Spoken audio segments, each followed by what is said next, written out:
Impact FM, local et de bon goût. Les nouvelles infrastructures touristiques à Botrange, un savoir-faire local à dimension internationale. Véritable destination incontournable, le point culminant de la Belgique continue de séduire les dizaines de milliers de visiteurs qui le parcourent chaque saison. La récente période enneigée et l'afflux massif dans les établissements de référence du plateau Fagnard nous l'ont encore démontré le week-end dernier. Sur le site de Botrange, la deuxième phase d'importants travaux de rénovation vient de s'achever, offrant au territoire une fierté renouvelée. C'est que l'on vient de loin pour arriver là. Le parking, entièrement réaménagé il y a déjà plus d'un an, accueille désormais les visiteurs dans des conditions optimales. La nouvelle brasserie du Signal de Botrange, toujours orchestrée par l'inoxydable Momo et son équipe, propose une carte de qualité dans un cadre entièrement repensé, moderne et durable. Cette rénovation va bien au-delà des apparences. Elle reflète une véritable ambition d'excellence. Désormais, l'infrastructure touristique répond aussi aux attentes d'un lieu aussi prestigieux. Le personnel qui travaillait jusqu'alors dans un espace limité peut désormais accueillir touristes et curieux dans des locaux spacieux, chaleureux et adaptés. Comme l'a souligné Stanley Noël, futur échevin du tourisme de Wem et secrétaire de l'association, cet espace est désormais l'office principal du pays des Hauts-de-Fagne. Un rôle central, confirmé aussi dans les colonnes des différents journaux. Parmi les nouveautés marquantes, un espace d'exposition et de projection de 70 m² voit le jour. La première mise en lumière s'intéresse aux 44 points culminants d'Europe grâce au projet Over the Top, une initiative aussi inspirante qu'enrichissante, voire transpirante d'ailleurs.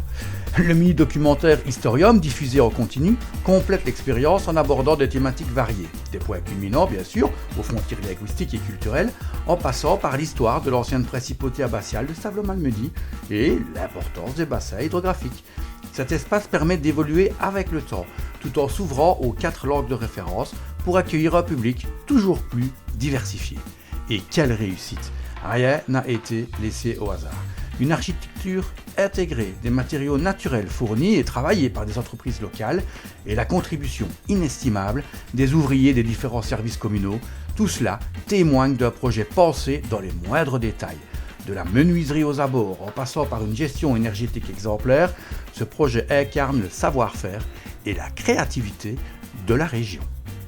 Alors la symbolique de cette inauguration, marquée par la présence de la ministre wallonne du Tourisme, du Patrimoine et de la Petite Enfance, Madame Valérie Lescreniers, est forte.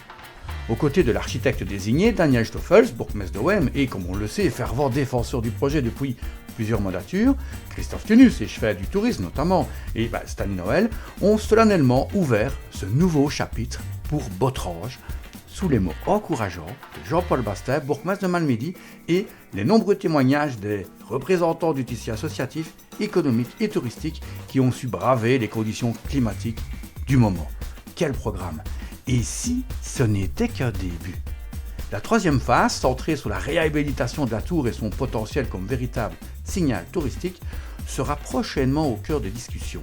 Un défi de plus pour faire de Botrange une destination phare.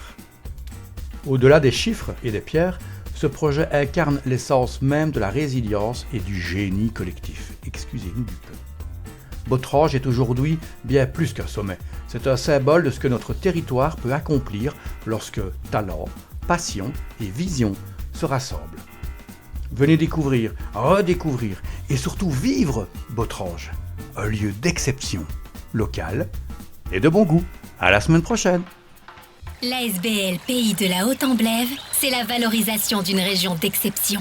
Faire en sorte que chaque acteur économique, social, citoyen ou politique soit encore plus fier de sa région demain qu'il ne l'est aujourd'hui. C'est la mission de l'ASBL Haute-Amblève, un activateur d'échange entre toutes les parties prenantes de la région qui adhèrent aux 3 piliers du développement durable. Un business qui tourne, des humains que l'on respecte et un environnement préservé pour les générations à venir. Pays de la Haute-Amblève, notre région, notre passion. Plus d'infos sur haute-amblève.be.